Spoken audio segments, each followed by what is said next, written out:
তো hi friend, তোমরা সবাই কেমন আছো? আশা করি ভালো আছো। তো এটা আমরা কোথায় এলাম? তোমরা দেখতেই পাচ্ছ যে আমি সোনা দোকানে গেছিলাম। এই যে আমার বাবা মাকে নিয়ে গেছিলাম এই সোনার চেন, পদক আর এই যে কানেরটা, এটা কিনেছিলাম আমরা। তো তোমরা বলো এই চেনটা পদকটা কেমন হয়েছে, কমেন্টে জানাবে। এই যে টাকা গুনছে, এর আগে দেওয়া হয়ে গেছে আর বাকিটা আমার গুনছে। আর ওই যে লকেট চেন প্যাকিং হলো। আর এই যে আমরা বেরিয়েছি সোনাদান থেকে। এখানে আমার মাসি মেসো সবাই দাঁড়িয়ে আছে।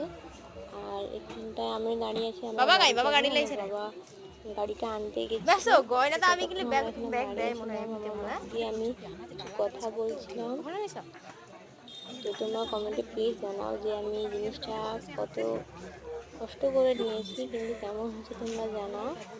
আর সবথেকে বড় কথা যে তোমরা এরকম আশীর্বাদ করতে থাকো যাতে আমি এরকম সফলতা যেতে পারি, আরও এরকম হাসি খুশি জীবনে থাকতে পারি। এই যে আমার বাবা আসছিল এখানটায়, এবার আমরা বাড়ি যাব। তো ধন্যবাদ, বাই বাই।